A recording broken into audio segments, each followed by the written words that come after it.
I think I'll do both solution as well as the aspect also. Now, what has been told to you just now, the first solution is, please, if anyone tells you that India became independent on 15th August 1945, to stay at that person's face, don't cheat us. India only became a dominion that day. India did not get independence that day. And I challenge any historian and any politician in the world who can prove that India. Do you know when the Emperor of England abdicated the throne of India? Read the London Gazette, 22nd June 1948. If India had become independent, which country in the world would have appointed the last symbol of that British Empire in India, who ruled over us for 170 years, tortured us, looted us, as the first Governor General of India? And for appointing the second Governor General of India, Nehru writes a letter on April 1, 1948 to the Emperor. I, on behalf of His Majesty's Indian Dominion, on behalf of his ministers of the Indian Dominion, seek your permission to appoint the second Vice Chancellor, the second Governor General of India as Rajgopalachari. The biggest, the most loyal policeman in India of the British, Mr. Gandhi, as he was described by a Tory MP, I keep forgetting the name, Sanjay ji always remembers that name, wanted in 1947, which is said in a speech in Birla Mandir in the evening, June 1947. People ask me, independence is coming. Is there going to be a change of leadership in India? We need a Cambridge-educated Harrow boy to deal with the Britishers. This is the champion of Swadeshi. When it comes to giving leadership in India, he wants a Cambridge-educated boy to lead India, not to the leadership to be given to a person who is having from an Indian origin and Indian aspects related to that. And this is the damn jar of what India was made after 1945, 47. Did we change the mentality of Indian police? No. Did we change the mentality of ICS? If today India's problems have to be solved, the first thing is to change this entire damn bureaucratic IAS structure in this country, who still go to the IAS jobs. ना मैंने पढ़ाया KM college के अंदर 32 student से जब मैं पूछता था कि आईएएस में क्यों जाना चाहते हो, तो 28 का जवाब होता था मेरी डाउरी 2.5 करोड़ हो जाएगी। ये 1988 की बात कर रहा हूं। फिर कहते थे कुछ हम आईएएस में नहीं जाएंगे, आजकल हम कस्टम में जाएंगे, वहां ज्यादा पैसा। ये मेंटेलिटी आईएएस की जब तक नहीं जाएगी इस कंट्री में कि they are here to serve the country, they are not to rule over us, no reform in this country is possible over that, and that is not a difficult solution. But the problem is कि आप तो IAS को आज भी वही syllabus structure पढ़ाते हैं, तो चला आ रहा है 60 साल से वही बिपिन चंद्रा की किताब आप नहीं लिखेंगे तो आईएएस में आप पास नहीं होंगे। वही पेपर सेटर है, वही आपके इवैल्यूएटर है। मुझसे स्टूडेंट्स कहते हैं सर आप जो अपने लेक्चर में बोलते हैं हम लिखते हैं अपने पेपर में, मैं भूल के नहीं लिखना, पास नहीं कर पाऊंगा। ये पोजीशन है आज।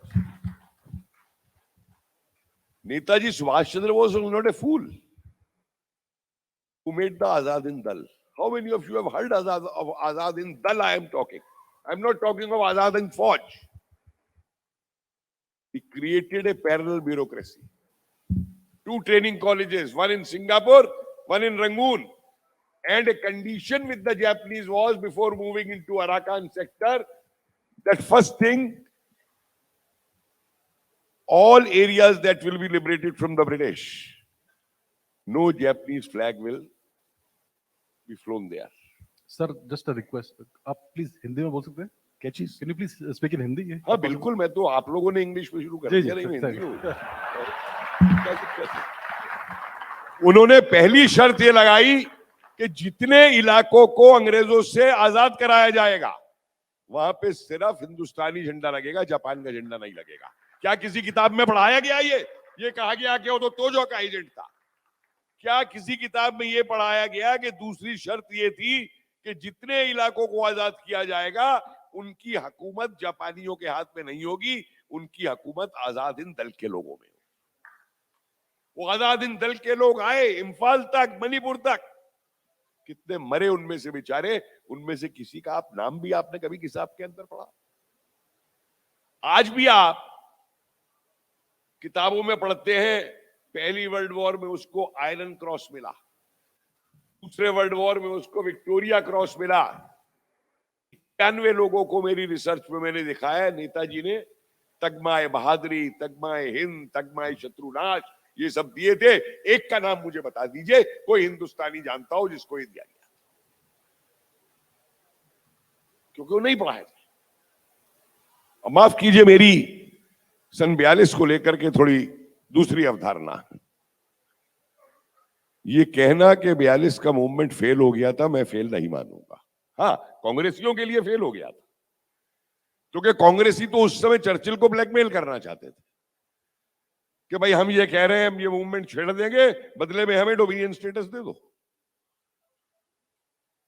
वो चर्चिल ने डंडा दिखा दिया, इन्हें बंद कर दिया उठा के। मूवमेंट किसने चलाया? मूवमेंट चलाया फॉरवर्ड ब्लॉक के लोगों ने।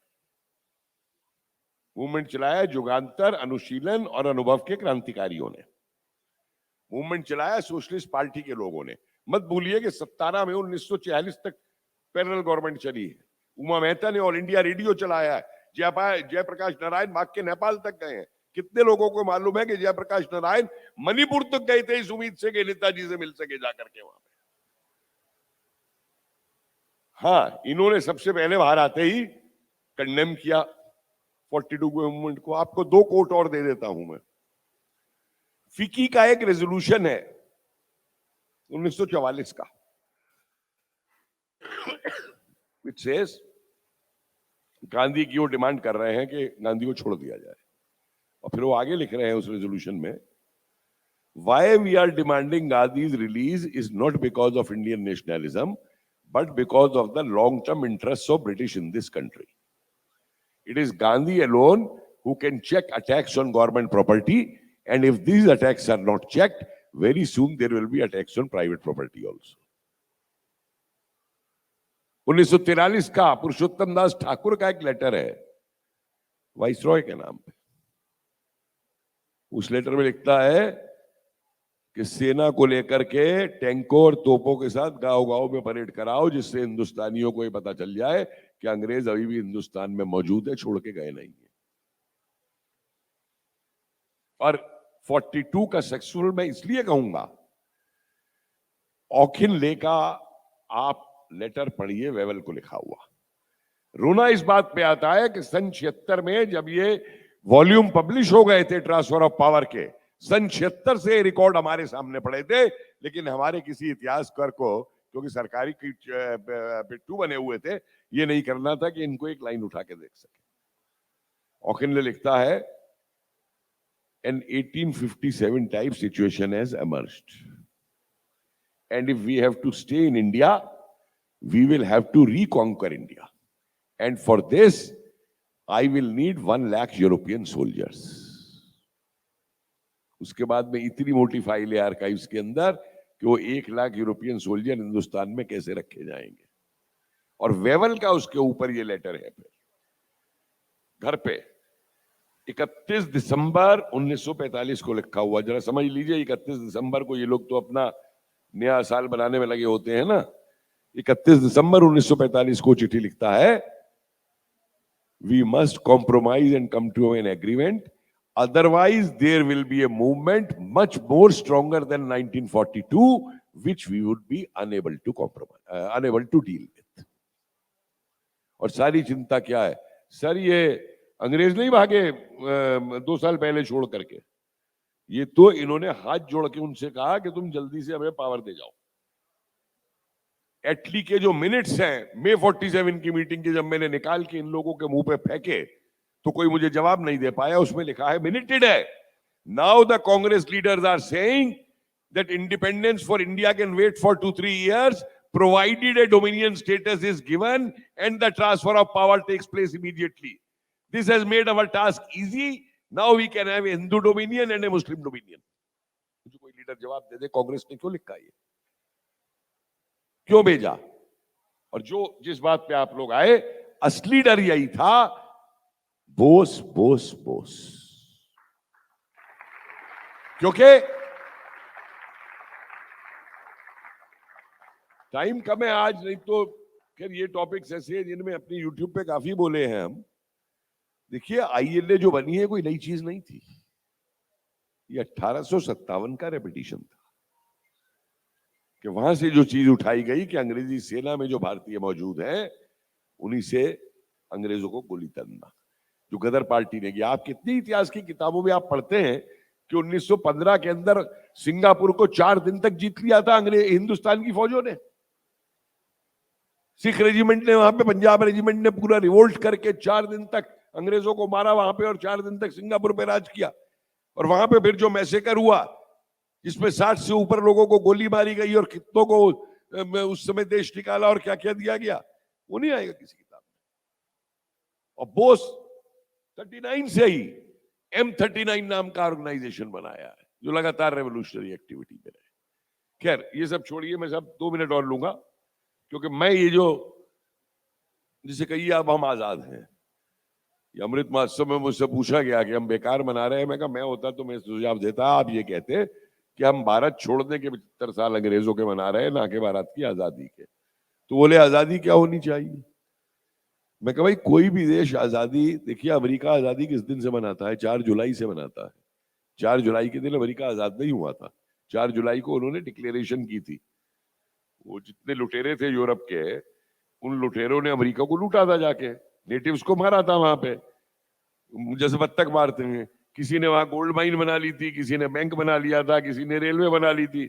एक दिन उनको ख्याल आया कि अरे पैसा इंग्लैंड क्यों वापस भेजे, तो बोस्टन में एक टी पार्टी की और घोषणा कर दी थी आज से हम आजाद है। उस देश का कोई वैल्यू, कोई संस्कृति नहीं है अमेरिका की, उसके पीछे कोई हेरिटेज नहीं है उसका, उसके पीछे आर्थिक आधार है। तो हमारे यहां आजादी जो है भाई, या तो आप 10 मई को मना लीजिए अगर 1857 को मानते हैं तो, या आप लाहौर का सेशन जो है उसको मना लीजिए 1929 के अंदर जब 31 दिसंबर को डिक्लेयर किया गया, या चलिए आप 8 अगस्त को ही मना लीजिए भारत छोड़ो का, जिस दिन अगर आप कहते हैं स्लोगन दिया तो। ये 15 अगस्त क्यों? 15 अगस्त की क्या खासियत है? आप में से कितने लोगों को ये बताया गया कि 15 अगस्त का वो दिन है जिस दिन जापान का सरेंडर लिया था माउंटबेटन ने? और दुनिया में एक ही ऐसी सरकार थी और एक ही ऐसी फौज थी जिन्होंने अंग्रेजों की इतनी भारी जीत के बाद भी द्वितीय विश्व युद्ध के अंदर उनके सामने सरेंडर नहीं किया था, और वो सरकार थी आजाद हिंद सरकार, और वो सरकार थी आजाद हिंद फौज। और भारतीयों को नीचा दिखाने के लिए वो 15 अगस्त का दिन चुना गया। नहीं मुझे कोई अहमियत बता दे कि 15 अगस्त का दिन क्यों चुना। माउंटबेटन खुद लिखता है कि इस दिन मैंने सरेंडर लिया था, इस दिन मैंने इस दिन को चुना। और उस माउंटबेटन के हमारे यहां उस दिन नारे लगाए जाते हैं, पंडित माउंटबेटन की जय। खुद लिख रहा है माउंटबेटन। में हैरान हो गया जब पंडित माउंटबेटन की जय के नारे लगे। और ये लेवल है, आप देखिए, कभी गूगल करके वो दोनों बग्गियों की फोटो निकालिएगा कि कराची में तो माउंटबेटन और जिन्ना एक साथ बग्गी में बैठे हुए शान से जा रहे हैं, और दिल्ली के अंदर बग्गी में माउंटबेटन और लेडी माउंटबेटन है, और नेहरू जो है इनके लपक करके उनके हुड के ऊपर बैठा हुआ है कोने के अंदर बग्गी के अंदर। मेरे खींची हुई फोटो नहीं है। माउंटबेटन का झंडा नीचे नहीं गया उस दिन। माउंटबेटन लिखता है कि ओरिजिनल प्रोग्राम में लिखा हुआ था कि झंडा उस दिन नीचे जाए। मैंने नेहरू से कहा हमें बड़ा दुख होगा अगर ऐसा होगा तो नेहरू कहते हैं, वो लिखता है, Nehru said we don't want anyone to feel sad that day. I assure you that the flag will not go down. Azad Hind फौज को अंदर नहीं आने दिया उस दिन लाल किले के। वो बेचारे बाहर अपना गाना गा रहे थे और आजादी मना रहे थे, और एक आईएनए के सिपाही को इन्होंने उनके कहने पे वापस नहीं दिया देश की फौज के अंदर, और दुनिया और देश का बेवकूफ बनाया कि लाल किले के ट्रायल्स के बाद में सारे ट्रायल्स खत्म हो गए, 3 जनवरी को लाल किले के ट्रायल खत्म होते हैं, 10 जनवरी को जिगर काचा से एक मिलिट्री स्पेशल चलती है, 1029 को उसमें ब्लैक डिक्लेयर करके मुल्तान भेज दिया जाता है। किसी को नहीं मालूम कि 47 के बाद मुल्तान में उनका क्या हुआ। अगस्त 47 तक की मैंने चिट्ठियां निकाली है। नेहरू फिर हाथ जोड़ रहा है माउंटबेटन के, अब तो इन्हें छोड़ दो, मेरी बड़ी बेइज्जती हो रही है। तो माउंटबेटन कहता है अब 15 अगस्त आ तो रहा है, तुम इन्हें छोड़ देना। हम ऐसा करते हैं कि इनकी जो सजाएं हैं उन सजाओं को नीचा कर देते हैं, तो जो उस दिन तुम सारे कैदियों को छोड़ रहे हो ना, उनके बराबर की वो सजाएं हो जाएंगी, तो इनको भी छोड़ देना। मतलब आईएनए के वीरों को ये कैदियों के बराबर मान रहे हैं जो प्रिजनर्स होते हैं। प्रवासी भारतीयों ने, अभी मैं थाईलैंड होके आया हूं, अच्छे फैमिली से वहां मिल के आया हूं, मुझे दुनिया के अंदर कोई एग्जाम्पल दे दीजिए जहां 6 महीने के अंदर इस तरीके का मोबिलाइजेशन किया हो, और वो भी प्रवासी भारतीयों ने किया हो। उन भारतीयों ने किया हो जिन बच्चों ने कभी हिंदुस्तान देखा नहीं था, जिन्होंने सिर्फ अपने आजा आजी से कहानियां सुनी थी हिंदुस्तान की। उन महिलाओं ने जो गहने दिए, मैंने एक परिवार से पूछा अभी वहां पे, उनकी परिवार में जो और अभी आगे की जनरेशन की महिलाएं थी, मैं कहा बेटा तुमको ऐसा तो नहीं लगता कि वो गहने तुम्हारे हिस्से में आने चाहिए? तो इतने सारे गहने तुम्हारी जो सासू जी थी उन्होंने आजाद हिंद फौज को दे दिए। मेजर गंगा प्रसाद पांडे की वाइफ थी, उसने गहने देने से मैंने अपनी फोटो खिंचाई थी, she is loaded with jewellery. कोई 1 करोड़ दे रहा है, गीता बहन गुजरात की थी, 50 लाख की उन्होंने अपनी ज्वेलरी दी वहां पे। एक हॉकर अपनी रोज की तनख्वाह वहां पे दे आता था जाकर के, गवाले अपने पैसे, गवाले गाय भैंस लेके चले गए कि हम पे और कुछ नहीं है, हम ये लेके आए हैं, ये चलेंगे, इनसे दूध पिलाएंगे फौज को। लेकिन उस व्यक्ति को, उसके इतिहास को, इतिहास से ही नहीं गायब किया गया। अब सर लास्ट 2 मिनट में मैं खत्म करता हूं। आज की बात जो है इस आजादी को बनाए रखने के लिए, देखिए ऋग्वेद में एक मंत्र आता है, मैं पूरी ऋचा की संस्कृत तो भूल रहा हूं, लेकिन वो ऋचा ये कहती है कि अहि जो है वो सबसे बड़ा दुश्मन है, यानी हमारा जो आंतरिक शत्रु है वो हमारा सबसे बड़ा दुश्मन है, और अहि के नाश के लिए यज्ञ किया जाता है। बाबा रामचंद्र किसान लीडर हुए थे अवध के अंदर, उन्होंने उस ऋचा को कोट करते हुए ये कहा था कि मैं अहि के नाश के लिए यह यज्ञ नहीं कर रहा हूं, बल्कि इस यज्ञ में मैं अहि की आहुति दे रहा हूं। क्यों नहीं इस देश में ऐसा कानून बन सकता कि जो भी राष्ट्र विरोधी बात करेगा, मुझे बताइए किसी देश की, अमेरिका की, चीन की, रूस की किसी सेना कोई क्वेश्चन कर रही है जनता कि हमें बालकोट जैसी चीज का सबूत दो या सर्जिकल स्ट्राइक का सबूत दो? किस लिए सबूत चाहिए? ताकि तुम फौरन जाके चीन से तुमने गुप्त संधि कर रखी है उनको बताओ जाकर के। कोई मिलिट्री अपनी प्लान्स लीक आउट करेगी किसी ऑपरेशन की? अरे आज तक सेकेंड वर्ल्ड वॉर के ऑपरेशंस की प्लान्स लीक आउट नहीं की गई है, कितने ऑपरेशंस की, और ये अगले दिन कहते हैं हमें सबूत दो बालकोट का। तो मैंने इनके एक लीडर को जवाब दिया था, वो कोई बंबई के हैं, अबू कासमी साहब, पता नहीं समाजवादी के हैं किसके हैं। मैंने कहा आप खुद जाके सबूत ले आइए। तो बोले मैं कहां से लाऊंगा? अरे मैं कहा ऊपर चली जाइए, वो कितनी हूरें उनकी सेवा में लगी हुई है उनकी गिनती कर लीजिए, पता लग जाएगा कि कितने ऊपर पहुंचे।